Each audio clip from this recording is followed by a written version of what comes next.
Welcome to Reliable Analysis. I am Dr. Ashok Kumar, going to explain third chapter of History, Class 10. The name of the chapter is The Making of a Global World, and it's fourth class on this chapter. यानी इस chapter में हम लोग अब तक 3 video release कर चुके हैं, 3 क्लास पढ़ चुके हैं और ये चौथा क्लास है। चैप्टर का डीप एनालिसिस के लिए आप पहले के तीनों वीडियो को भी माइन्यूटली देखिए, सुनिए और आज के क्लास को शुरू से अंतिम तक गौर करके स्टडी कीजिए। और सबसे पहले इस चैनल को, एजुकेशनल चैनल को सब्सक्राइब कीजिए। आज का टॉपिक है inter war economy. Inter war economy का तात्पर्य है कि economy of the world during the first world war. The first world war started in 1914 and came to an end in 1918. तो फर्स्ट वर्ल्ड वॉर के दौरान किस प्रकार की इकोनॉमिक एक्टिविटीज थी, इसका हम लोग जिक्र करते हैं। सबसे पहली बात है कि फर्स्ट वर्ल्ड वॉर के कारण ओशियन में वॉर हो रहा था, लड़ाई हो रही थी। जर्मन यू बोट और सबमरीन्स ओशियन से होकर के जाने वाले कार्गो शिप्स के ऊपर भी अटैक कर देते थे। वॉरशिप के ऊपर तो अटैक करते ही थे, कार्गो शिप के ऊपर भी, जो सामान लेकर के जाता है जहाज, उसके ऊपर भी अटैक कर देते थे। यानी फर्स्ट वर्ल्ड वॉर के दौरान संसार के विभिन्न देशों के बीच व्यापार लगभग असंभव हो गया था। एक देश से माल दूसरे देश में जाना लगभग असंभव हो गया था। और इस परिस्थिति में इंडस्ट्रियलिस्ट कंट्रीज को छोड़ करके अन्य जो देश थे, जो दूसरे देशों से, इंडस्ट्रियलिस्ट कंट्रीज से, इंग्लैंड इत्यादि से अपना माल मंगाते थे, अब वहां भी इंडस्ट्रियलाइजेशन की आवश्यकता महसूस हुई। जैसे एग्जांपल के तौर पर इंडिया, तो इंडिया में ब्रिटिश फैक्ट्री का माल आता था, लेकिन during the first world war Britain से माल पहुंच नहीं पा रहा था इंडिया तक, क्योंकि ओशियन में लड़ाई चल रही थी। और इस कारण से कॉलोनीज का इंडस्ट्रियलाइजेशन कुछ हद तक हुआ फर्स्ट वर्ल्ड वॉर के कारण से। तो फर्स्ट वर्ल्ड वॉर जो था वो मुख्य रूप से तो यूरोप में लड़ा गया, लेकिन इसका प्रभाव पूरे संसार के ऊपर दिखाई दिया। तो first half of the 20th century into a crisis that took over 3 decades to overcome. तो फर्स्ट वर्ल्ड वॉर 1914 से 1918 तक अवश्य चला, लेकिन फर्स्ट वर्ल्ड वॉर में जो हानि हुई, जो क्षति हुई, उससे उबरने में दुनिया को 3 डिकेड्स से अधिक का टाइम लग गया। दूसरी बात कि फर्स्ट वर्ल्ड वॉर के बाद वर्ल्ड वाइड इकोनॉमिक डिप्रेशन हुआ। इकोनॉमिक डिप्रेशन यानी आर्थिक मंदी की स्थिति उत्पन्न हुई। फर्स्ट वर्ल्ड वॉर के टाइम में इकोनॉमिक एक्टिविटीज काफी बढ़ गई थी, यानी there was an economic boom during the first world war. काफी अधिक प्रोडक्शन हो रहा था फैक्ट्रीज में, वॉर इक्विपमेंट्स बन रहा था, अदर कोमोडिटीज बन रहा था। लेकिन फर्स्ट वर्ल्ड वॉर के बाद सब कुछ उल्टा हो गया। वॉर इक्विपमेंट्स वगैरह बनना बंद हो गया। जो ऑर्डिनेंस फैक्ट्रीज थी वो काम करना बंद कर दिया। जिनको रोजगार मिला हुआ था ऑर्डिनेंस फैक्ट्री में, वे लोग अनएम्प्लॉयड हो गए थे। विभिन्न देशों ने, विभिन्न यूरोपियन कंट्रीज ने फर्स्ट वर्ल्ड वॉर और इससे पहले अपनी सेनाओं की संख्या में 4 गुनी से 8 गुनी तक की वृद्धि कर ली थी। 4 गुनी से 8 गुनी तक की वृद्धि कर दी थी। लेकिन after the first world war such a big army was not required for any country, और इस कारण से बड़ी बड़ी सेनाओं को भंग कर दिया गया और बड़ी बड़ी सेनाओं के स्थान पर सुरक्षा के नाम पर छोटी छोटी सेनाएं यूरोप के देशों के द्वारा रखी जाने लगी। इससे काफी तादाद में लोग बेरोजगार हो गए। साथ ही साथ first world war science and technology के डेवलपमेंट के मामले में वरदान रहा था। तो फर्स्ट वर्ल्ड वॉर के दौरान कई साइंटिफिक इन्वेंशन हुए, कई मशीनों का आविष्कार हुआ, और मशीनों के आविष्कार के कारण automatic machine, tractor, thresher, harvester इत्यादि आ गया। और इस प्रकार से ऑटोमेटिक मशीन के आ जाने से क्या हुआ कि एग्रीकल्चर में automatic machine, tractor, thresher, harvester इत्यादि का प्रयोग होने लगा। जो काम पहले लेबरर करते थे, हाल जोतने का काम, अब एक ट्रैक्टर 100 और 500 किसानों के बदले अकेले हल जोत लेता था। और इस तरह से काफी अधिक बेरोजगारी एग्रीकल्चर के क्षेत्र में भी आई। सबसे पहले first world war 2 military camps के बीच में हुआ था। एक को एलाइड कंट्रीज कहा जाता है, या इसको ट्रिपल इंटेंट, इसका ओरिजिनल नेम था इस गुट का, ट्रिपल इंटेंट, त्रिराष्ट्रीय समझौता। ये ट्रिपल इंटेंट के अंतर्गत थे इंग्लैंड, फ्रांस, रूस, और बाद में इसमें अमेरिका भी शामिल हुआ था। लेकिन सुनने में आपको लगता है 3-4 कंट्री, इंग्लैंड, फ्रांस, रूस, अमेरिका, लेकिन इतना ही नहीं था, क्योंकि एक एक कंट्री का कब्जा था सैकड़ों देशों के ऊपर। जैसे अकेले ब्रिटेन एक बोल देने से सिर्फ ब्रिटेन नहीं हुआ, ब्रिटेन का शासन था 75 से अधिक देशों के ऊपर। तो ब्रिटेन अपने जब फर्स्ट वर्ल्ड वॉर में शामिल हुआ तो उसने क्या किया कि अपने सभी कॉलोनीज को, जिसके ऊपर उसका शासन था, जैसे इंडिया के ऊपर ब्रिटेन का शासन था, तो उसको भी शामिल कर लिया। जिन देशों के ऊपर शासन था इन यूरोपियन कंट्रीज का, उसको भी शामिल कर लिया फर्स्ट वर्ल्ड वॉर में। और इस प्रकार से ये वर्ल्ड वॉर हुआ तो यूरोप में था, तो ये यूरोपियन वॉर, लेकिन ये बदल गया वर्ल्ड वॉर में।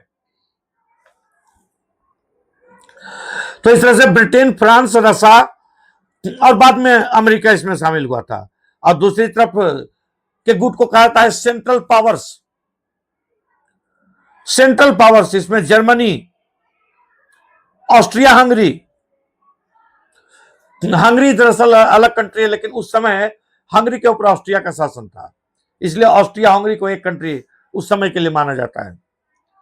तो जर्मनी, ऑस्ट्रिया हंगरी और ओटमन टर्क, यानी जिसको तुर्की आजकल कहते हैं, उस समय ओटमन इंपायर या टर्किश इंपायर इत्यादि कहा जाता था। हिंदी में तुर्की पहले बोला जाता था। तो ये भी था, ये सेंट्रल पावर्स, ये सभी कंट्रीज कहे जाते थे। 1914 में जब फर्स्ट वर्ल्ड वॉर का प्रारंभ हुआ था, 28 जुलाई 1914 ईस्वी को, 28 जुलाई 1914 ईस्वी को फर्स्ट वर्ल्ड वॉर का प्रारंभ हुआ था। तो लोग अनुमान लगा रहे थे कि शायद क्रिसमस तक, 25 दिसंबर को क्रिसमस होता है, तो लोग अनुमान लगा रहे थे कि उस समय तक युद्ध बंद हो जाएगा। लेकिन ऐसा कुछ नहीं हुआ, ये 4 सालों तक चलता रहा। और फर्स्ट वर्ल्ड वॉर पहले के जितने भी वॉर थे उससे काफी अधिक विनाशकारी साबित हुआ, क्योंकि फर्स्ट वर्ल्ड वॉर में यूरोप के इंडस्ट्रियलिस्ट कंट्रीज तो शामिल थे ही, उन्होंने अपने कॉलोनीज को भी शामिल कर लिया था, और पूरे संसार के विभिन्न भागों में यह युद्ध लड़ा गया था। Asia, Africa, Australia, America, Europe, हर जगह लड़ाइयां लड़ी गई थी। 9 मिलियन से अधिक लोग मारे गए थे, यानी 90 लाख से अधिक लोग मारे गए थे फर्स्ट वर्ल्ड वॉर में। और जो घायल थे, तो हताहतों की संख्या, इंजर्ड लोगों की संख्या, घायलों की संख्या लगभग 1.5 करोड़ से अधिक थी। 15 मिलियन से भी अधिक लोग घायल हुए थे। तो इस तरह से ये काफी घातक वॉर था। इसमें कई नए किस्म के वेपन्स का प्रयोग किया गया था। जर्मनी ने पहली बार पनडुब्बी यानी सबमरीन का यूज किया। ब्रिटेन ने टैंक का आविष्कार किया और पहली बार टैंक का यूज फर्स्ट वर्ल्ड वॉर में हुआ। मशीन गन का प्रयोग पहली बार हुआ। एयरक्राफ्ट का प्रयोग बम गिराने के लिए पहली बार हुआ। फर्स्ट वर्ल्ड वॉर के दौरान बिजली का आविष्कार, इलेक्ट्रिसिटी का इन्वेंशन हुआ। और इस तरह से ऑटोमेटिक मशीन इत्यादि का आविष्कार हुआ। कहने का मतलब है कि फर्स्ट वर्ल्ड वॉर में कई घातक वेपन्स का आविष्कार हुआ और उसका प्रयोग हुआ। संसार के अधिकांश क्षेत्रों में बैटल्स हुए, लड़ाइयां हुई, और इसका परिणाम था कि 9 मिलियन से अधिक लोग मारे गए। इतनी बड़ी संख्या में अब तक लोग किसी वार में नहीं मारे गए थे। इतना अधिक प्रसार पूरे वर्ल्ड में अब तक किसी वार का नहीं हुआ था। तो इस तरह से machine gun, tanks, aircraft, chemical weapons का भी प्रयोग फर्स्ट वर्ल्ड वॉर में किया गया। केमिकल्स का प्रयोग लोगों को मारने के लिए। और ये सब वेपन्स का प्रयोग कोई साधारण नहीं, कुछ हद तक नहीं, बल्कि लार्ज स्केल पर किया गया, जिससे कि अधिक से अधिक लोगों को मौत की नींद सुलाई जा सके। और इसी का परिणाम है कि millions of soldiers had to be recruited. संसार के विभिन्न देशों में सैनिकों की संख्या में 4 गुनी से लेकर के 8 गुनी तक की वृद्धि कर दी गई थी। सभी लोगों को जो वर्किंग एज के थे, उनको पकड़ पकड़ करके जबरदस्ती सेना में भर्ती कर दिया जाता था। Millions of soldiers had to be recruited from around the world and moved to the front lines on large ships and trains. तो जैसा कि आपको जिक्र किए कि 9 मिलियन मारे गए, 20 मिलियन इंजर्ड हुए, was unthinkable before the industrial age, without the use of industrial arms. इतना तादाद में लोग मारे गए, इसका कारण था कि इंडस्ट्रियल आर्म्स, फैक्ट्री का बनाया हुआ आर्म्स एम्यूनिशंस का प्रयोग हुआ था फर्स्ट वर्ल्ड वॉर में, इसलिए इतने लोग मारे गए थे। तो काफी तादाद में लोग अपंग भी हो गए, और ये सभी वर्किंग एज के लोग जो मारे गए, जो हैंडीकैप्ड हो गए, जो घायल हो गए, सभी वर्किंग एज के लोग थे। वर्किंग एज मतलब 60 वर्ष से पहले और 15 वर्ष से बाद के एज के लोग थे। Deaths and injuries reduce the able bodied work force in Europe. इतने तादाद में लोग मारे गए कि पुरुषों का अभाव हो गया, जो सक्षम लोग थे उसका अभाव हो गया। औरतों ने परिवार का दायित्व संभाल लिया, जबकि फर्स्ट वर्ल्ड वॉर से पहले आमतौर पर औरतें घर तक ही सीमित रहती थी, घर का दायित्व ही संभालती थी। लेकिन फर्स्ट वर्ल्ड वॉर के बाद या तो पुरुष मारे गए या वॉर फ्रंट में रहने के चलते घर का दायित्व औरतों ने संभाल लिया। औरतों ने जो भी काम हो सकता है, जिससे जो काम, कोई दाई का, कोई नौकर का, सब प्रकार का काम करके अपने परिवार का भरण पोषण, खर्च चलाने इत्यादि का कार्य किया। दूसरी तरफ फर्स्ट वर्ल्ड वार के टाइम में इंडस्ट्रीज को 24 घंटा चलाया जाता था। फैक्ट्री 24 आवर्स चलती थी और फैक्ट्रीज को मेनली वार इक्विपमेंट्स बनाने के लिए यूज किया जाता था। आम लोगों के लिए जो कोमोडिटीज, वस्तुओं की आवश्यकता थी, कंज्यूमर गुड्स की आवश्यकता थी, तो कंज्यूमर गुड्स के ऊपर कोई फोकस नहीं था। वार इक्विपमेंट्स को बनाने के ऊपर इंडस्ट्रीज का फोकस था। इंडस्ट्रीज में वार इक्विपमेंट्स बनते थे, क्योंकि वार इक्विपमेंट्स की काफी अधिक आवश्यकता थी। राइफल, गोली, बंदूक, सैनिकों के लिए बूट, क्लोथ इत्यादि जो है, यानी जो वार में सैनिकों के लिए यूज हो सके, ऐसे पदार्थों की काफी अधिक आवश्यकता थी। दूसरी तरफ वीमेन का प्रमुख रोल इसमें सामने आया। जबकि पुरुष या तो मारे गए या वार फ्रंट्स पर थे, तो औरतों ने जो भी जॉब जिससे हो सकता है उसको पूरा करके और अपने परिवार, घर का भरण पोषण करने का कार्य किया। लेकिन एक प्रमुख बात तो फर्स्ट वर्ल्ड वार का यह था, फर्स्ट वर्ल्ड वार का इफेक्ट, कि snapping of economic links between some of the world's largest economic powers which were now fighting each other to pay for them. जो इकोनॉमिक लिंक्स था वो टूट गया इंडस्ट्रियलिस्ट कंट्रीज के बीच, क्योंकि वो एक दूसरे से लड़ रहे थे। फर्स्ट वर्ल्ड वार के दौरान Britain borrowed large sum of money from US banks as well as the US people.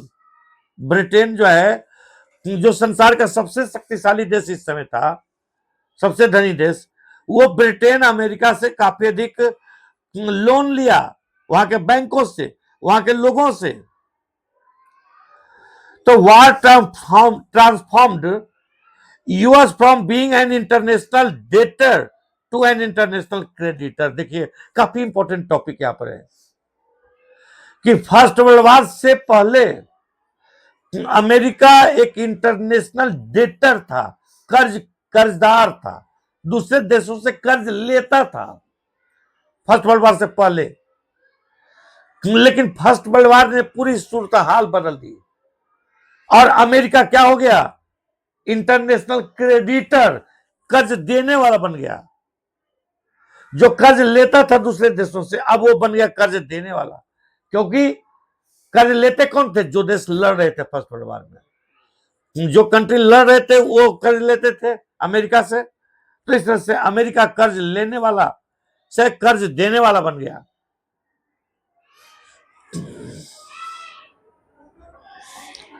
तो इस तरह से US from being an international debtor to an international creditor, ये यहां पर टॉपिक काफी इंपॉर्टेंट है। तो the war ends US and its citizens owned more overseas assets. तो देखिए, फर्स्ट वर्ल्ड वार का फायदा किसको मिला? तो अमेरिका को और इसके सिटीजन्स को। Owned more overseas trade than foreign governments and citizens owned in the US. यानी अमेरिका के कब्जे में विभिन्न प्रकार के प्रॉपर्टीज आ गए पूरे संसार भर में। पहले दूसरे देशों की सरकारें अमेरिका में इन्वेस्ट की हुई थी, अब उल्टा हो गया, अमेरिका का इन्वेस्टमेंट पूरे वर्ल्ड में हो गया। यानी अमेरिका के राइज होने की कहानी यहीं से शुरू होती है, फर्स्ट वर्ल्ड वार से। कि वॉर एंड्स, यानी फर्स्ट वर्ल्ड वार का एंड हुआ और the US and its citizens, कि अमेरिका और इसके नागरिक क्या किए? ओन्ड मोर ओवरसीज एसेट्स, यानी दूर के देशों के संपत्ति को वो कलेक्ट कर सके। Than foreign governments and citizens owned the US. तो फॉरेन गवर्नमेंट, दूसरे देशों की सरकारें जितना संपत्ति अमेरिका में खरीदी थी, उससे ज्यादा संपत्ति अमेरिका अब दूसरे देशों में खरीद चुका था, क्योंकि सबको कर्ज दिया था। इसीलिए फर्स्ट वर्ल्ड वॉर ने अमेरिका को एक इंटरनेशनल डेटर यानी अंतरराष्ट्रीय कर्जखोर से बना दिया इंटरनेशनल क्रेडिटर यानी अंतरराष्ट्रीय सुदखोर में कन्वर्ट कर दिया। एक कर्जखोर था पहले, अब फर्स्ट वर्ल्ड के बाद सूदखोर बन गया, क्योंकि अब वो दूसरे को मनी देता था।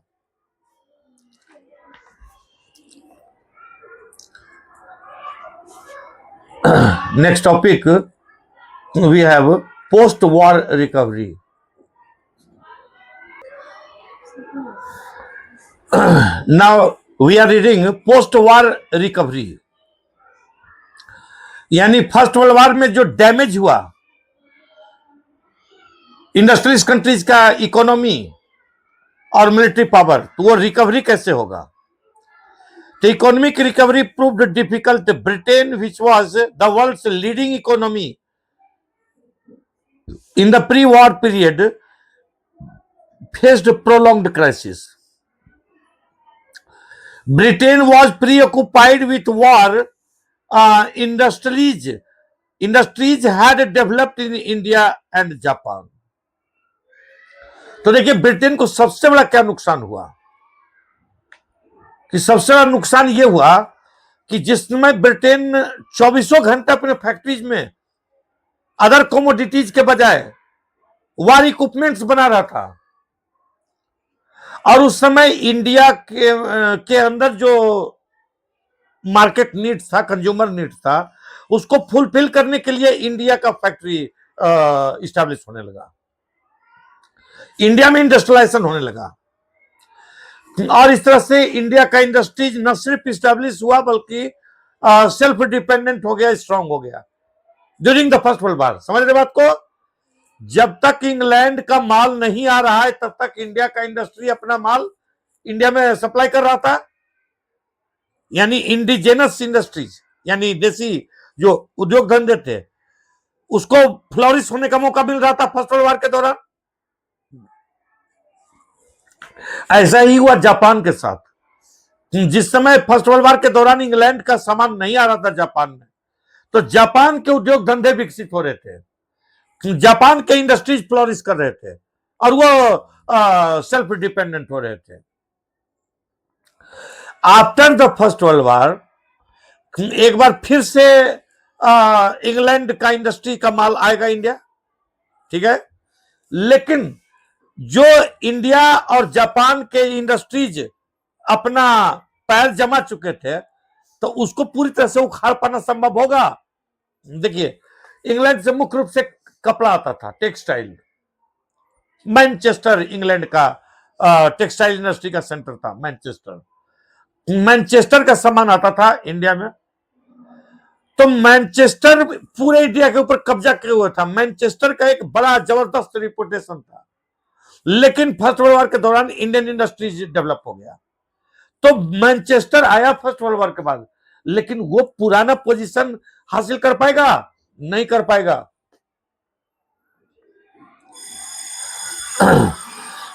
तो Britain was preoccupied with war, industries had developed in India and Japan।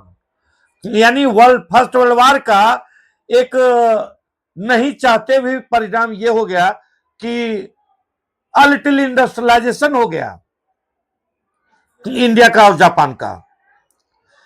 After the war Britain found it difficult to recapture its earlier position of dominance in the Indian market and to compete with Japan internationally. Moreover, to finance war expenditure, Britain had borrowed liberally from the US. This meant that at the end of the war, Britain was burdened with huge external debts. तो जो Britain first world war से पहले सिर्फ loan देता था दूसरे country को, अब वो ब्रिटेन खुद ही फर्स्ट वर्ल्ड वॉर के दौरान अपने वॉर एक्सपेंडिचर को फुलफिल करने के लिए काफी तादाद में लोन लिया अमेरिका से। यानी ब्रिटेन जो है क्रेडिटर के बजाय बन गया डेटर।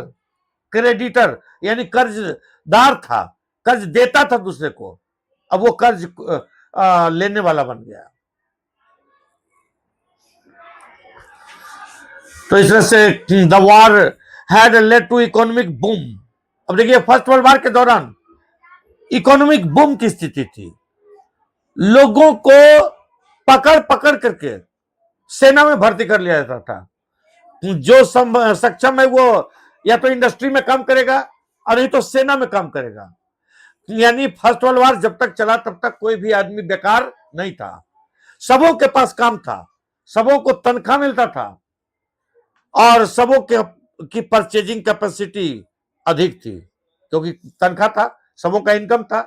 तो जिसके पास जितना इनकम रहेगा उसका परचेजिंग पावर उतना ही ज्यादा रहेगा ना, है? अरे तुम्हारे पॉकेट में 100 रुपया है तो तुम खरीदोगे 100 रुपया के अनुरूप में सामान, अब तुम्हारे पॉकेट में आ जाएगा 1 लाख रुपया तो तुम सामान 100 रुपए के लायक थोड़ी खरीदोगे, तुम 1 लाख के हिसाब से सामान खरीदोगे। तो आदमी के इनकम के ऊपर डिपेंड करता है उसका परचेजिंग पावर, उसकी क्रय शक्ति। तो फर्स्ट वर्ल्ड वॉर के दौरान लोगों की क्रय शक्ति काफी अधिक थी, मार्केट में सामान काफी बिकता था, प्रोडक्शन काफी अधिक होता था, कंज्यूमर गुड्स वगैरह काफी अधिक बनता था, क्लोथ का डिमांड था, हर एक चीज का। यानी मार्केट में सब कोई मालामाल था as long as the first world war was going on. लेकिन फर्स्ट वर्ल्ड वॉर के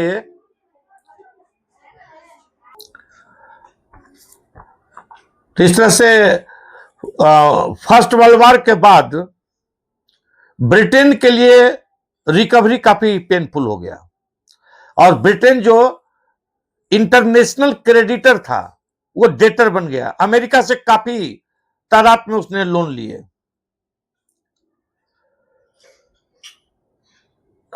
When the war boom ended, production contracted and unemployment increased. तो फर्स्ट वर्ल्ड वॉर के बाद ठीक अपोजिट साइकिल आ गया।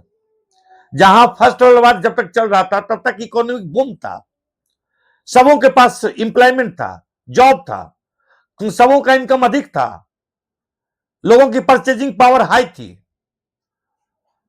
और इस तरह से industries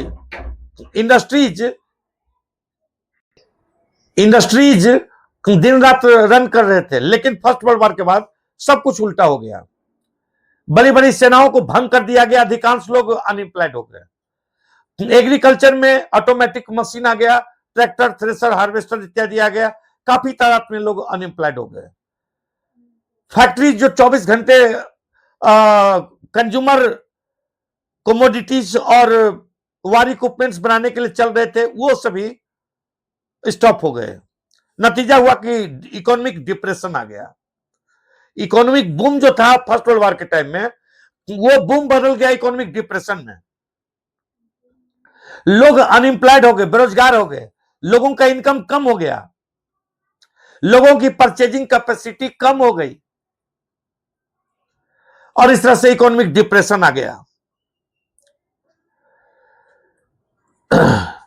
These developments led to huge job losses. In 1921, 1 in every 5 British workers was out of work. यानी 5 में 1 ब्रिटिश वर्कर जो है अनएम्प्लॉयड हो गया था। Anxiety and uncertainty about work became an enduring part of the post-war scenario. सबसे ज्यादा bad effect first world war के बाद अगर किसी के ऊपर हुआ तो वो था किसानों के ऊपर। तो एग्रीकल्चर में लगे हुए लोगों की दुर्गति सबसे अधिक हुई। तो consider the case of wheat producers. तो जहां फर्स्ट वर्ल्ड वॉर के पहले ईस्टर्न यूरोप से काफी तादाद में गेहूं आता था, तो eastern Europe was a major supply of wheat in the world market. World market में ईस्टर्न यूरोप का काफी अधिक कंट्रीब्यूशन था व्हीट में। तो when the supply was disrupted during the war, यानी फर्स्ट वर्ल्ड वॉर के दौरान जब ईस्टर्न यूरोप से गेहूं नहीं आ पा रहा था वर्ल्ड मार्केट में, तो क्या हुआ कि डिफरेंट कंट्रीज में किसानों ने अपने उपजाना शुरू कर दिया गेहूं, और इस तरह से कनाडा, अमेरिका, ऑस्ट्रेलिया नए व्हीट प्रोड्यूसर बन गए। समझे बात को? पहले ईस्टर्न यूरोपियन कंट्रीज गेहूं की सप्लाई करते थे वर्ल्ड मार्केट में, लेकिन फर्स्ट वर्ल्ड वॉर में जब इंटरनेशनल ट्रेड डिसरप्टेड हो गया फर्स्ट वर्ल्ड वॉर के कारण, तो नए नए व्हीट प्रोड्यूसर आ गए मार्केट में। अब हो गए ऑस्ट्रेलिया, कनाडा, अमेरिका, ये सब गेहूं सप्लाई करने लगे। और जब फर्स्ट वर्ल्ड वॉर एंड हुआ तो ईस्टर्न यूरोप भी सप्लाई करना शुरू कर दिया व्हीट, और ये सब जो प्रोड्यूसर बन गए थे अमेरिका, कनाडा, ऑस्ट्रेलिया, ये सब भी अपना सप्लाई करना शुरू कर दिया। इसका मतलब है कि after the first world war market में गेहूं की सप्लाई काफी बढ़ जाएगी। तो इकोनॉमिक्स का रूल क्या कहता है कि higher the supply lower the price. तो लोअर द प्राइस, अगर प्राइस अगर लोअर हो जाएगा तो इससे किसानों की दुर्गति हो जाएगी। किसान जितना अपना लगाया है उसको कॉस्ट प्राइस भी नहीं मिलेगा। तो यही हाल हुआ। सबसे बुरा हाल किसानों का हुआ फर्स्ट वर्ल्ड वॉर के बाद, इकोनॉमिक डिप्रेशन के चलते। Once the war was over, production in eastern Europe revived and created a glut in wheat output. और इस तरह से ग्लूट यानी भरमार हो गई व्हीट आउटपुट की। मार्केट में हर जगह सस्ता गेहूं फैल गया पूरे दुनिया में। ग्रेन प्राइसेस फेल, और इस तरह से अनाज की कीमतें काफी गिर गई। रूरल इनकम डिक्लाइंड, जो लोग किसानी के ऊपर, जो लोग एग्रीकल्चर के ऊपर बेस्ड थे, वे लोग बर्बाद हो गए। Farmer fell deeper into debt, किसान लोग जो है डेट ट्रैप में फंस गए, कर्ज के चंगुल में फंस गए। अब फर्स्ट वर्ल्ड वॉर के बाद जो क्राइसिस है, इकोनॉमिक क्राइसिस, उसका समाधान किस प्रकार से निकाला गया, तो इसका अमेरिका ने जो है सॉल्यूशन निकाला, और वो था मास प्रोडक्शन। मास प्रोडक्शन यानी कम समय में काफी तादाद में प्रोडक्शन, जिससे कि प्रोडक्शन कॉस्ट कम हो जाए और सस्ता प्रोडक्ट्स हो जाए, और उसको बेच करके मुनाफा कमाया जाए। और इसी आधार पर मास प्रोडक्शन के आधार पर, mass production and mass consumption, अगर प्रोडक्ट्स का कीमत कम होगा तो ज्यादा लोग उसको खरीदेंगे, ज्यादा लोग कंज्यूम करेंगे। तो मास प्रोडक्शन और मास कंजम्पशन के आधार पर इकोनॉमिक रिकवरी का प्रयास किया गया। यूएस रिकवरी वाज क्विकर, सबसे पहले अमेरिका में after the first world war economic recovery हुई, और war helped boost the US economy. अगर अमेरिका आज सुपर पावर है तो उसका प्रमुख कारण दो वर्ल्ड वॉर है, फर्स्ट वर्ल्ड वॉर और सेकेंड वर्ल्ड वॉर।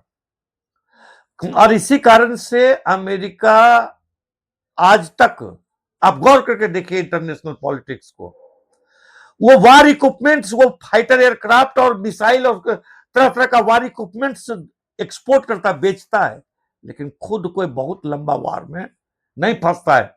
अमेरिका खुद नहीं फंसता है। अमेरिका एक छोटा सा देश अफगानिस्तान से हार करके वापस आ गया, वो समझ गया कि हम यहां फंस गए हैं, सदा के लिए यहां वार चलता रहेगा। वो इराक में गया, पीट पाट करके फिर वापस निकल आया, रहा नहीं वहां। वियतनाम में गया, हार करके वो वापस आ गया, वो रहता नहीं है। और इसी कारण से उसकी इकोनॉमी बची हुई रहती है। ब्रिटेन और फ्रांस जो सुपर पावर थे वो बर्बाद हो गए, क्योंकि वो पूरी तरह से लड़े, खुल करके लड़े, मैदान में लड़े वार, और नतीजा हुआ कि इकोनॉमिकल और मिलिटरली दोनों बर्बाद हो गए, दोनों country. After a short period of economic trouble in the US after the war, US economy resumed it's strong growth in the early 1920s। तो इसका जो 1920s में रिवाइव किया, इकोनॉमिक रिवाइवल हुआ, और वो हुआ मास प्रोडक्शन के आधार पर। तो मास प्रोडक्शन क्या था? तो मास प्रोडक्शन था, आपको हेनरी फोर्ड नाम के एक मैन्युफैक्चरर थे अमेरिका के। तो उन्होंने एक नया सिस्टम निकाला, आपको मास प्रोडक्शन का, असेंबली लाइन के आधार पर प्रोडक्शन करते थे। तो जैसे इसमें क्या है कि एक फैक्ट्री है, तो मान लीजिए कि कोई मजदूर है तो वो कभी प्रोडक्शन का काम करेगा, अपना काम करेगा, कभी खैनी खाएगा, कभी अपने फ्रेंड से गप करेगा, कभी उठ करके टॉयलेट जाएगा तो 15 मिनट टॉयलेट में रहेगा, समझ रहे बात को, खाना खाएगा तो 1 घंटा 1.5 घंटा खाना खाएगा, लेकिन प्रोडक्शन कम होगा, इसका रिजल्ट होगा। अब इसका उपचार क्या निकाला, इसका सॉल्यूशन निकाला हेनरी फोर्ड ने कि कन्वेयर बेल्ट से प्रोडक्शन शुरू किया। जैसे एक वर्कर है तो वो एक ही काम करेगा। अब मान लीजिए कि मोबाइल का एक फैक्ट्री है, तो मोबाइल का फैक्ट्री है तो आप अगर इसका बाहर का ग्लास अगर लगा रहे हैं तो एक आदमी सिर्फ ग्लास लगाएगा, दूसरा आदमी इसका चिप लगा रहा है तो वो सिर्फ चिप लगाएगा, तीसरा आदमी बैटरी लगा रहा है तो सिर्फ बैटरी लगाएगा। और वो कन्वेयर बेल्ट चलता रहेगा। आपके पास आया तो आपको ग्लास लगाना है, इसके पास आया तो इसको चिप लगाना है, इसको पास आया इसको बैटरी लगाना है। अब ये देखिए इसमें क्या डिफरेंस आ जाएगा। अगर ये आदमी चाहेगा कि नहीं हम काम करें, कुछ देर बैठ करके खैनी बनाए, तो ये कर पाएगा, क्योंकि बेल्ट तो गुजर रहा है, तो ये नहीं लगाएगा, ठीक है, तो लगा नहीं, तो पूरा है, समझ रहे बात को ना। यानी कोई चाह करके भी मजदूर नहीं बैठ सकता था, यही था असेंबली लाइन। तो हेनरी फोर्ड ने असेंबली लाइन के माध्यम से मास प्रोडक्शन का काम शुरू किया। The move towards mass production had begun in late 19th century, but in the 1920s, it became a characteristic feature of industrial production in the US. A well-known pioneer of mass production was the car manufacturer Henry Ford. Henry Ford car बनाते थे. He adapted the assembly line of a Chicago slaughterhouse. Chicago में एक slaughter house में सबसे पहले उन्होंने देखा था असेंबली लाइन, और उसी शिकागो के स्लाउटर हाउस के आधार पर उन्होंने जो है असेंबली लाइन को अपनाया कार बनाने में। वो स्लाउटर हाउस देखे थे, जानवरों को जहां काटा जाता है, तो वो क्या देखते थे कि एक जगह जानवरों को पकड़ा गया, एक जगह काटा गया, एक जगह उसका मीट बनाया गया, एक जगह पैकिंग किया गया। तो उसी मेथड को उन्होंने इस्तेमाल किया कार बनाने में। slaughterhouse in which slaughtered animals were picked apart by butchers as they came down a conveyor belt to his new car plant in Detroit. Henry Ford का कार प्लांट था डेट्रॉइट में. So he realized that the assembly line method would allow a faster and cheaper way of producing vehicles. और इस तरह से Henry Ford काफी तेजी से कार के प्रोडक्शन में सक्षम हो गए, क्योंकि वर्कर को नहीं चाहते हुए भी काम करना पड़ता था। वर्कर कभी बैठ नहीं सकता था, आलस से नहीं कर सकता था।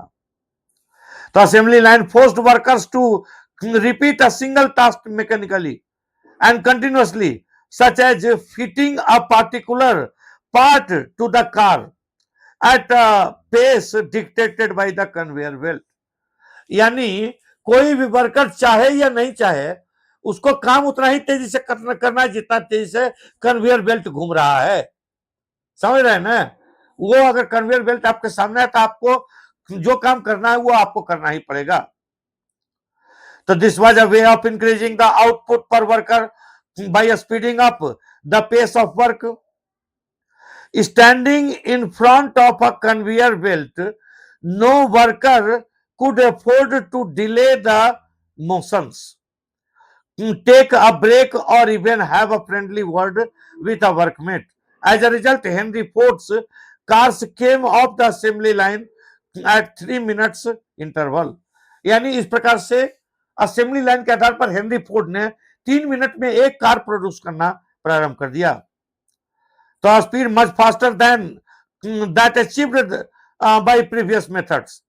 The T model Ford was the world's first mass produced car. Henry Ford जो कार प्रोड्यूस करते थे उसका नाम था टी मॉडल फोर्ड कार। तो ये वर्ल्ड का पहला कार था जो मास प्रोडक्शन के आधार पर प्रोड्यूस हो रहा था। At first, workers at the Ford factory were unable to cope with the stress of working on assembly line. यानी इतना तेजी से मशीन के आधार पर वर्कर को जो काम करना पड़ता था, तो वर्कर काम करने में सक्षम नहीं था। नतीजा हुआ कि दूसरा बात कि कोई वर्कर चाह करके मशीन को तो रोक नहीं सकता है, मशीन को धीरे कर नहीं सकता है, और इस कारण से कई वर्करों ने नौकरी छोड़ दिया। तो इसका जवाब फोर्ड के पास क्या था?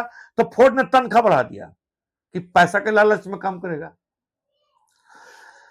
तो इस तरह से in desperation Ford doubled the daily wage to $5 in January 1914।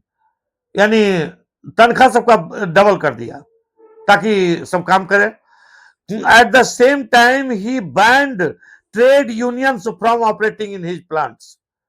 Trade union के ऊपर यानी मजदूर संगठनों के ऊपर उन्होंने, हेनरी फोर्ड ने रोक लगा दिया कि कुछ नहीं, कोई नेतागिरी नहीं, कोई यूनियनबाजी नहीं, सिर्फ काम करो, हम तनख्वाह तुम्हारा डबल कर दे रहे हैं। Henry Ford recovered the high wage by repeatedly speeding up the production line and forcing workers to work ever harder.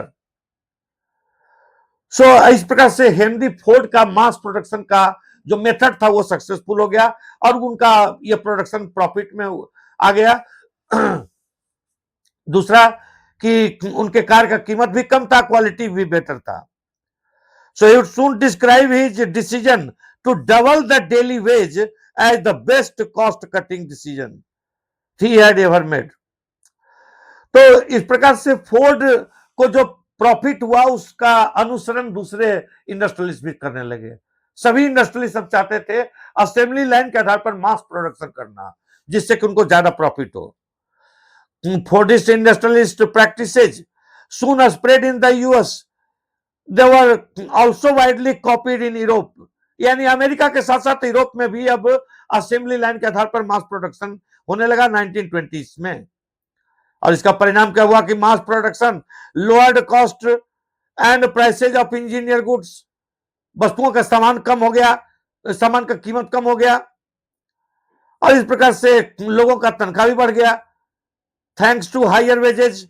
अब लोगों का चूंकि तनख्वाह बढ़ गया तो लोग ज्यादा सामान खरीद पाते थे, मार्केट में ज्यादा कंजम्पशन हो गया, लोगों का परचेजिंग पावर बढ़ गया, यानी इकोनॉमिक बूम आ गया। तो more workers could now afford to purchase durable consumer goods. अब वर्कर्स जो है ड्यूरेबल कंज्यूमर गुड्स, कार है, टेलीविजन है, रेफ्रिजरेटर है, इस प्रकार का सामान आसानी से खरीद सकते थे। तो देखिए डेटा की car production in the US rose from 2 million in 1919 to more than 5 million in 1929। यानी कार वगैरह का प्रोडक्शन देखिए कितना 2 मिलियन से लेकर के 5 मिलियन तक बढ़ गया। 1919 में 2 मिलियन कार बिकता था, वो बढ़ करके हो गया 5 मिलियन कार 29 में। तो there was a spark in the purchase of refrigerator, other consumer durables जो था जैसे refrigerator, washing machine, radio, gramophone, ये सब लोग धड़ाधड़ खरीदने लगे। और कैसे खरीदते थे? तो सब खरीदते थे इंस्टॉलमेंट पर, सब इंस्टॉलमेंट पर खरीद लेते थे। तो इस तरह से the housing and consumer boom of the 1920s created the basis of prosperity in the US. अब इस तरह से ये मास प्रोडक्शन और असेंबली लाइन के कारण से कंज्यूमर प्रोडक्ट्स का कीमत घट गया, लोगों का स्टैंडर्ड ऑफ लिविंग हाई हो गया। लोग अब जो चाहते थे रेफ्रिजरेटर सब कुछ खरीद लेते थे, कार वगैरह सब कुछ खरीदने लगे। अमेरिका में समृद्धि आ गई, प्रोस्पेरिटी आ गई। Large investments in housing and household goods seem to create a cycle of higher employment and incomes. तो इस तरह से लोग नए नए घर बनाने लगे, नए घर बनाने लगे तो नया फ्रिज चाहिए, नया कार चाहिए। तो rising consumption demand more investment. अब इंडस्ट्रीज को फायदा हो रहा था, वो फिर इन्वेस्ट कर रहे थे, नया इंडस्ट्रीज स्टैब्लिश कर रहे थे। तो इस तरह से एक बूम का लगातार चक्र चल रहा था। लोगों का इनकम अधिक हो गया, लोगों का परचेजिंग पावर अधिक हो गया, मोर गुड्स को खरीदा गया, फैक्ट्रीज दिन रात रन कर रहा है, सभी लोगों को रोजगार मिल गया, ज्यादा इन्वेस्टमेंट होने लगा, ज्यादा लोगों को नौकरी मिलने लगी, लोगों का इनकम बढ़ गया। इसी को तो कहा जाता है इकोनॉमिक बूम, यानी आर्थिक तेजी। 1923 में अमेरिका रिज्यूम्ड एक्सपोर्टिंग कैपिटल, तो अमेरिका जो है कैपिटल एक्सपोर्ट करने लगा to the rest of the world and became the largest overseas lender. America सबसे बड़ा लेंडर बन गया 1923 तक। इतना तेजी से अमेरिका की इकोनॉमी रिकवर की। US imports and capital exports also boosted. America का इंपोर्ट और कैपिटल एक्सपोर्ट में भी वृद्धि हुई। European recovery and world trade and income growth over the next 6 years। लेकिन ये जो बूम देख रहे हैं आप अमेरिका में और उसके कारण से यूरोप के अन्य भागों में, ये ज्यादा दिनों तक नहीं रह सका। Proved too good to last, यानी इतना अच्छा इकोनॉमिक एक्टिविटीज चल रही थी, इकोनॉमिक बूम की स्थिति थी कि ये ज्यादा दिनों तक नहीं चल सकी। 1929 तक इकोनॉमिक बूम जो था वो इकोनॉमिक डिप्रेशन में बदल गया। वर्ल्ड वाइड इकोनॉमिक डिप्रेशन इसको कहा जाता है, वर्ल्ड वाइड इकोनॉमिक डिप्रेशन। 1929 में वर्ल्ड वाइड इकोनॉमिक डिप्रेशन यानी विश्वव्यापी आर्थिक मंदी की स्थिति उत्पन्न हो गई। ये असेंबली लाइन के आधार पर मास प्रोडक्शन अधिक समय तक नहीं चल सका। तो by 1929 the world would be plunged into a depression such as it had never experienced before। तो अब हम लोग वर्ल्ड वाइड इकोनॉमिक डिप्रेशन के बारे में स्टडी करते हैं, क्योंकि वर्ल्ड वाइड इकोनॉमिक डिप्रेशन जिसका प्रारंभ अमेरिका से हुआ, फिर यूरोप के देशों में फैला, फिर पूरे दुनिया में फैल गया। एक सोवियत यूनियन को छोड़ करके पूरे वर्ल्ड में वर्ल्ड वाइड इकोनॉमिक डिप्रेशन का काफी इफेक्ट देखा गया। सोवियत यूनियन इसलिए छोड़ करके क्योंकि सोवियत यूनियन को इस समय एक अछूत कंट्री की तरह संसार के देश अलग कर दिए थे, उसका अलग इकोनॉमी था, सेल्फ डिपेंडेंट इकोनॉमी था। इसलिए अमेरिका और यूरोपियन कंट्रीज के इकोनॉमिक डिप्रेशन का बैड इफेक्ट सोवियत यूनियन पर नहीं पड़ा था। वर्ल्ड वाइड इकोनॉमिक डिप्रेशन का सबसे प्रमुख कारण क्या था? तो प्रमुख कारण था कि फर्स्ट वर्ल्ड वॉर के दौरान जो इकोनॉमिक बूम था, सभी लोगों के पास रोजगार था, सभी लोगों का इनकम अधिक था, लोगों की परचेजिंग कैपेसिटी अधिक थी और इसलिए इकोनॉमिक बूम था। लेकिन फर्स्ट वर्ल्ड वॉर का एंड होना वर्ल्ड वाइड इकोनॉमिक डिप्रेशन का यानी विश्वव्यापी का आर्थिक मंदी का सबसे बड़ा कारण था, फर्स्ट वर्ल्ड वॉर का एंड होना। फर्स्ट वर्ल्ड वॉर जैसे ही एंड हो गया, बड़ी बड़ी सेनाओं को भंग कर दिया गया, अधिकांश लोग जो सेना में काम कर रहे थे वो अनएम्प्लॉयड हो गए। जो फैक्ट्रीज दिन रात चल रही थी, वार इक्विपमेंट्स को प्रोड्यूस कर रही थी, वो फैक्ट्रीज बंद हो गई, और उससे लोग बेरोजगार हो गए। जो लोग ट्रेड इत्यादि में व्यस्त थे वे लोग भी अनएम्प्लॉयड हो गए, लोगों का इनकम कम हो गया, परचेजिंग पावर कम हो गया, फर्दर जो है प्रोडक्शन कम गया और फैक्ट्रीज को अपना प्रोडक्शन कम करना पड़ा या फैक्ट्रीज बंद होने लगे, और इस तरह से जो है लगातार इकोनॉमिक डिप्रेशन की स्थिति उत्पन्न होने लगी। During the period most parts of the world experience catastrophic declines in production, यानी प्रोडक्शन काफी कम गया, एम्प्लॉयमेंट में कमी आई, लोगों का इनकम काफी कम हो गया, ट्रेड जो है डिसरप्ट हो गया। तो ये फर्स्ट वर्ल्ड वॉर का एंड ही सबसे प्रमुख कारण था वर्ल्ड वाइड इकोनॉमिक डिप्रेशन का। इसके अतिरिक्त इसका और प्रमुख कारण था, और वो था एग्रीकल्चर के क्षेत्र में दुर्गति। सबसे ज्यादा वर्ल्ड वाइड इकोनॉमिक डिप्रेशन का दुष्प्रभाव हुआ वो एग्रीकल्चर में लगे हुए लोगों का, क्योंकि अनाज की कीमतें काफी कम हो गई।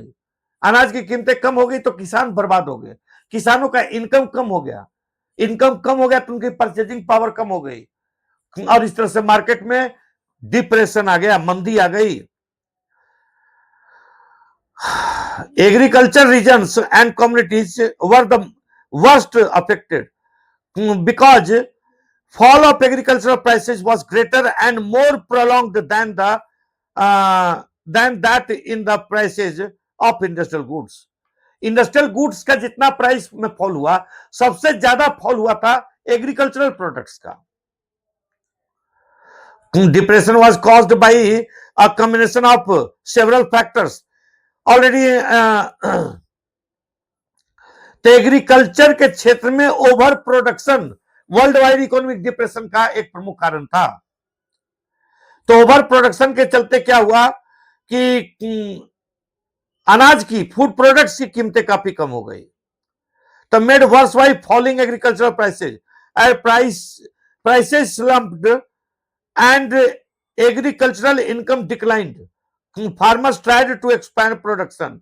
अब देखिए, एग्रीकल्चरल जब इनकम कम हो गया, फार्मर का जब इनकम कम हो गया, सस्ता में सामान बिकने लगा, तो फार्मर ने अपने घाटे को कम करने के लिए क्या किया कि प्रोडक्शन और बढ़ा दिया और अन्य खेतों में भी अधिक से अधिक जमीन पर खेती करना शुरू कर दिया. यानी इसका दुष्परिणाम क्या होगा कि प्रोडक्शन और बढ़ जाएगा, एग्रीकल्चर प्रोडक्शन और बढ़ जाएगा. तो और बढ़ जाएगा तो मार्केट में पहले ही था higher the supply lower the price हो गया था. तो यानी और गिरेगा प्राइस, यानी किसान को और घाटा लगेगा.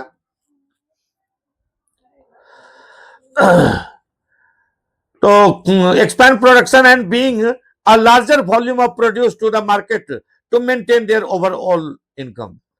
This worsened the glut in the market, pushing down prices even further. Farm produce rotted for a lack of buyers. यानी ये स्थिति बन गई कि फार्म प्रोडक्ट्स जो था, एग्रीकल्चरल प्रोडक्ट्स सड़ रहा था, कोई खरीदने वाला उसका नहीं था. वर्ल्ड वाइड इकोनॉमिक डिप्रेशन का और कारण था कि सोने के भाव में अचानक कमी आ गई थी.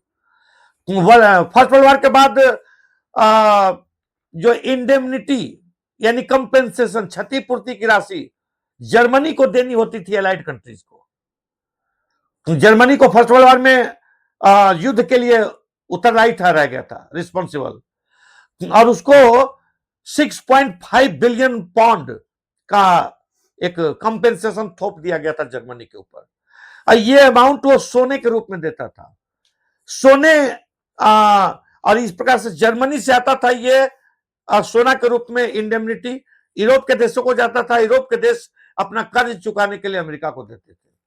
सोने के भाव में कमी आ गई, जिसके चलते सोना अधिक मार्केट में आ जाने के चलते सोने के भाव में कमी आई, और जिसके चलते करेंसी का प्राइस यानी डिवैल्यूएशन ऑफ क्वाइंस हुआ और डिप्रेशन की स्थिति आई. यानी क्वाइंस का वैल्यू इतना गिर गया था डिप्रेशन के टाइम में कि आप यही समझिए कि जर्मनी के लोग मार्क बोरा में भर करके ले आते थे, मार्क, और मार्केट में बोरा में भर करके मार्क ले आते थे और सामान लाते थे पॉकेट में भर करके. करेंसी भर करके ले आते थे बोरा में जर्मनी के लोग अपने मार्क को, और सामान लाते थे पॉकेट में. यही हाल इटली का था. इटली की करेंसी लीरा थी. लीरा लोग बोरा में भर करके ले जाते थे सिर पर रख करके, और सामान लाते थे पॉकेट में. तो ये डिवैल्यूएशन ऑफ कॉइंस का नतीजा था. आपको इटली में एक व्यापारी थे, बहुत धनी आदमी, तो उनका 2 बेटा था. तो अपना प्रॉपर्टी दोनों आधा आधा दोनों बेटा को बांट दिए. तो एक बेटा जो उनका था, बड़ा बेटा, तो वो बैंक में, शेयर में डिपॉजिट्स इत्यादि करता था, और दूसरा जो बेटा था उसको दारू पीने का शौक था. तो दारू पी पी करके खाली बोतल घर में सजा करके रखता था, एक यादगार के लिए कि हम ये दारू पिए हैं. जब इकोनॉमिक डिप्रेशन आया तो मनी का भाव, इटली का करेंसी लीरा का वैल्यू इतना कम हो गया कि जो उसका एक बेटा दारू पीने वाला था, पियाकू था, उसने खाली बोतलों को बेच दिया, तो अपने बड़ा भाई से ढेर ज्यादा उसको लीरा हो गया. यानी करेंसी का कोई वैल्यू नहीं था, सब सामान का वैल्यू था. तो As prices slumped, agricultural incomes declined. Farmers tried to expand production and bring larger volume of produce to the markets to maintain overall production. This worsened the glut in the market, pursuing down prices even further. Farm produce rotted for.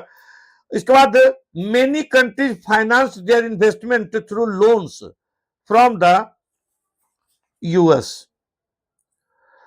तो wall street America का share बाजार है. Wall street America का share market है. New York का share market wall street. Wall street में शेयरों के भाव का गिर जाना भी वर्ल्ड वाइड इकोनॉमिक डिप्रेशन का एक प्रमुख कारण था. शेयरों के भाव का गिर जाना. यूरोप के देश अमेरिकन कैपिटलिस्ट से और अमेरिकन गवर्नमेंट से लोन लेते थे और ये लोन पेपर जो है वो शेयर के रूप में थे. जब इकोनॉमिक डिप्रेशन का शक हुआ अमेरिका के कैपिटलिस्ट को तो उन्होंने अपना पैसा विड्रॉ करना शुरू कर दिया, जिससे कि वॉल स्ट्रीट में अचानक शेयरों का भाव क्रैश करने लगा, कम हो गया, काफी कम हो गया. और नतीजा हुआ कि सभी कैपिटलिस्ट जो है धड़ाधड़ अपना शेयर बेचने लगे. शेयर का भाव लगातार कम होता चला गया. तो वॉल स्ट्रीट में शेयरों का भाव कम होने से यूरोप के कई देशों की इकोनॉमी तबाह हो गई और जिसका प्रभाव, क्योंकि यूरोप के देशों का शासन वर्ल्ड के अधिकांश क्षेत्रों के ऊपर था और इसलिए इकोनॉमिक डिप्रेशन अमेरिका से यूरोप पे आया, यूरोप से पूरा वर्ल्ड में फैल गया. तो it was often extremely easy to raise loans in the US when the going was good. US overseas lenders panicked at the first sign of trouble. यानी वॉल स्ट्रीट के जो कैपिटलिस्ट थे, शेयर जिनका share में ये था, investment था, वो डर गए. In the first half of 1920s US overseas loans amounted to over 1 billion. तो देखिए $1 बिलियन का लोन दिए हुए था. A year later it was 1/4 of the amount. और लेकिन क्राइसिस, इकोनॉमिक डिप्रेशन का साइन देखते हुए जो कैपिटलिस्ट थे वो अपना अमाउंट वापस ले रहे थे, शेयरों को बेच रहे थे.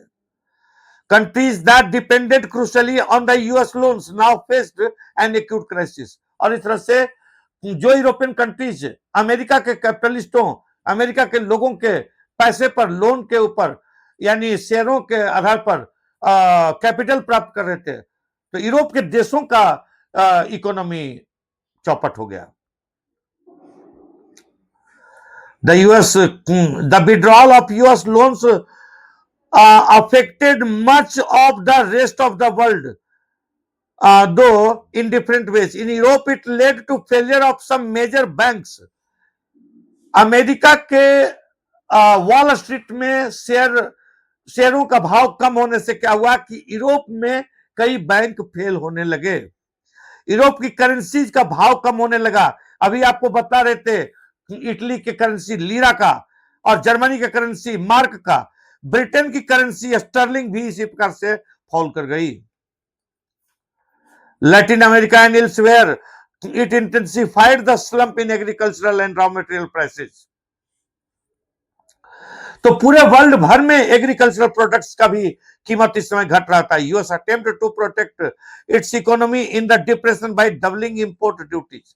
अमेरिका ने अपनी इकोनॉमी को प्रोटेक्ट करने के लिए क्या काम किया कि इंपोर्ट के ऊपर टैक्स बढ़ाना शुरू कर दिया, यानी टैरिफ लगाना शुरू कर दिया, हैवी कस्टम ड्यूटी लगाना शुरू किया, ताकि हमारे देश के लोग सिर्फ हमारे देश का प्रोडक्ट्स सिर्फ इस्तेमाल करें, बाहर का इस्तेमाल नहीं करें. और नतीजा हुआ इससे कि इसका रिजल्ट उल्टा हुआ. Severe blow to world trade. World का ट्रेड इससे चौपट हो गया. वर्ल्ड का ट्रेड इससे चौपट हुआ, अमेरिका का भी चौपट हुआ. US was also the industrial country most severely affected by the depression.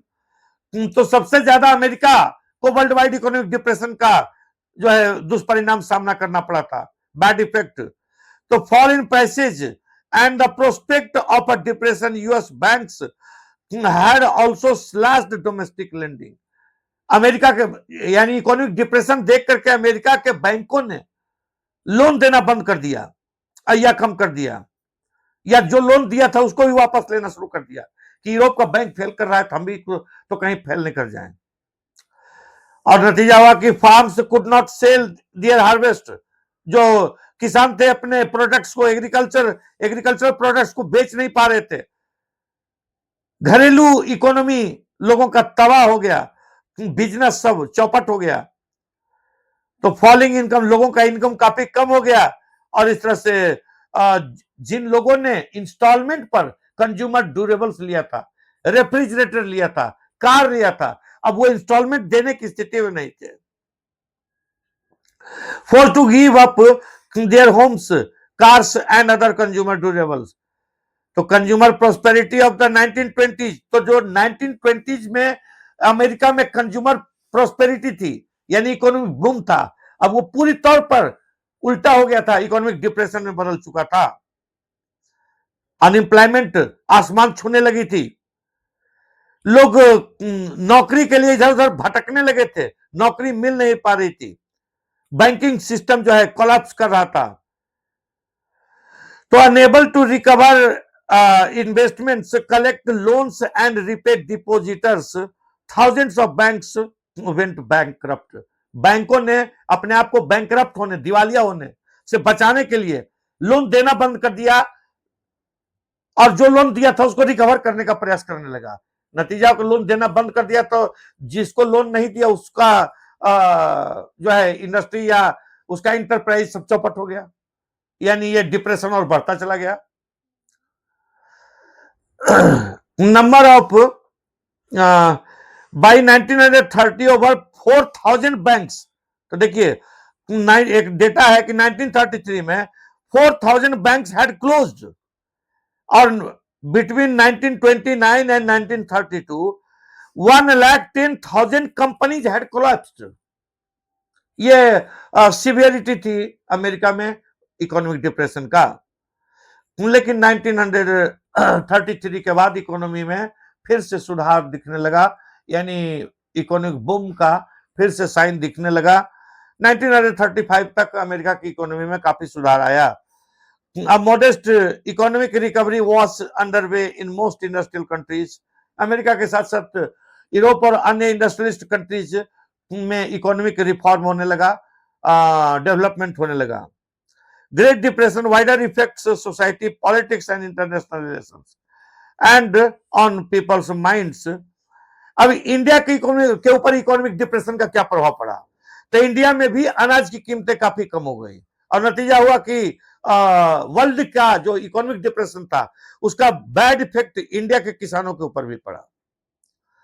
India के किसान बर्बाद हो गए, कंगाल हो गए, और imports nearly half between 1928 and 1934। International prices crashed, prices in India also plunged. जब इंटरनेशनल मार्केट में अनाज की कीमतें कम हुई तो भारत में भी एग्रीकल्चर प्रोडक्ट्स की कीमतें कम हो गई। 1928 से 1934 के बीच wheat prices in India fell by 50%। गेहूं की कीमतें 50% कम हो गई। अब किसानों की स्थिति काफी खराब थी। हाँ, शहरों के लोगों की स्थिति कुछ अच्छी थी। जो लोग तनख्वाह के ऊपर, व्यापार के ऊपर आश्रित थे, उन लोगों की स्थिति उतनी बुरी नहीं थी, क्योंकि जिनको तनख्वाह मिलता था उनको तो तनख्वाह मिलता था। तो agriculture prices fell sharply, the colonial government refused to reduce. लेकिन इस समय भी भारत में जो कॉलोनियल गवर्नमेंट थी ब्रिटेन की, उसने लैंड रेवेन्यू जो कलेक्ट करते थे लोगों से, वो उस समय भी कोई रिलीफ नहीं दिया, कम करने से पूरी तरह से इनकार कर दिया। जो किसान वर्ल्ड मार्केट के लिए प्रोड्यूस करते थे, उनकी स्थिति भारत में भी सबसे ज्यादा दयनीय हो गई। तो जैसे एक एग्जांपल है कि जूट प्रोड्यूसर बंगाल का, तो बंगाल का जूट प्रोड्यूसर प्रोड्यूस करता था जूट, और वो जूट प्रयोग होता था बोरा बनाने में, और बोरा में सामान पैक होता था, वो सामान बेचा जाता था दूसरे देशों को। तो जब फैक्ट्री ही बंद हो रही थी तो फिर बोरा कहाँ के लिए बनेगा? जब एक्सपोर्ट ही एक्सपोर्ट घट गया तो फिर बोरा तो कोई बिकेगा नहीं। नतीजा हुआ कि जूट इंडस्ट्री भी चौपट हो गया। raw jute that was processed in factories for export in the form of gunny bags. But as gunny exports collapsed, prices of raw jute crashed. तो इस तरह से रॉ जूट का भी प्राइस काफी गिर गया. More than 60% peasants who borrowed in the hope of better times or to increase output in the hope of higher incomes faced ever lower prices. और इस तरह से जूट की कीमतें काफी कम हो गई क्योंकि जूट का बैग कोई खरीदने वाला नहीं रहा, क्योंकि एक्सपोर्ट घट गया था और इस तरह से जूट की कीमतें घट गई. किसान जो लोन लेकर के जूट उपजाए थे वो बर्बाद हो गए. देखिए उस समय एक कहावत चल गया था कि grow more jute brothers with the hope of greater cash. Costs and debts of jute will make your hopes get dashed. When you have spent all your money and got the crop off the ground, the traders sitting at home will pay only ₹5 a month.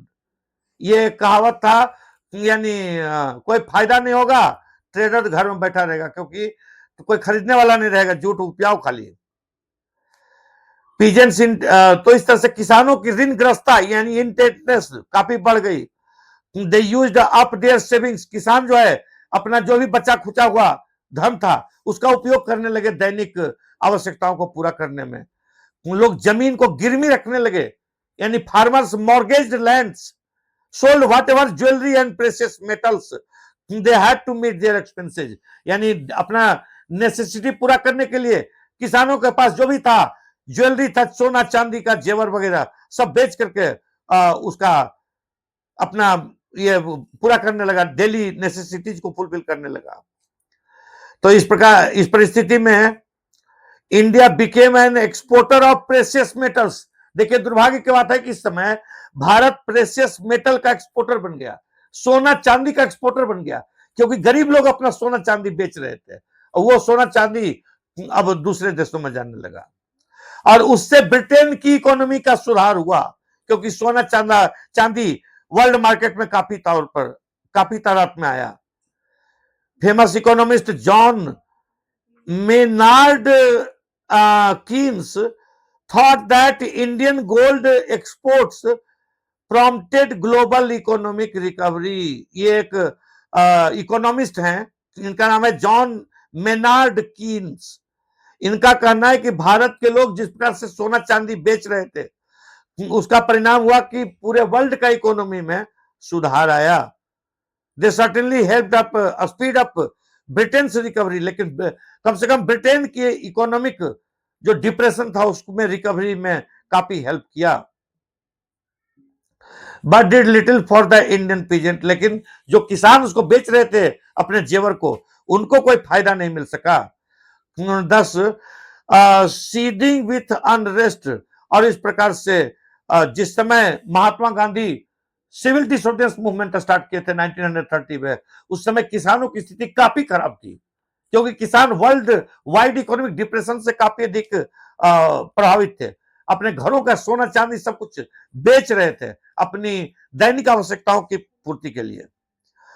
और इस प्रकार से लेकिन urban लोगों के लिए, शहरी लोगों के लिए ये वर्ल्ड वाइड इकोनॉमिक डिप्रेशन उतना हानिकारक नहीं था क्योंकि उनको तनख्वाह मिलती थी और अनाज की कीमतें जब कम हो गई तो उनको कम ही कीमत में सब कुछ मिल जाता था.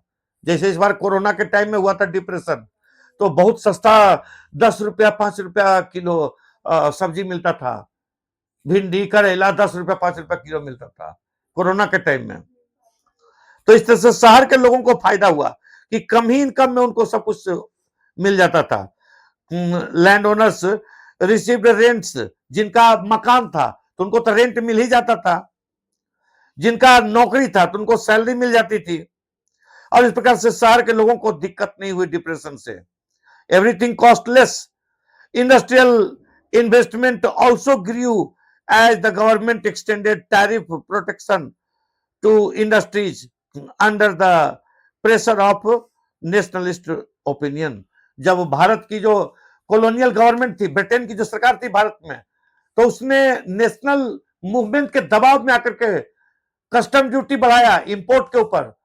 तो इससे भारत में इंडस्ट्रीज का भी ग्रो हुआ, यानी शहरों के लोगों का, इंडस्ट्रियलिस्ट लोगों का फायदा हुआ, लेकिन किसानों की वर्ल्ड वाइड इकोनॉमिक डिप्रेशन में पूरी तौर पर दुर्गति हो गई। तो इट वाज टुडेज एक्सप्लेनेशन, आज यहीं तक। अब नेक्स्ट क्लास में हम लोग स्टडी करेंगे। Thank you. Please subscribe this educational channel. Thank you.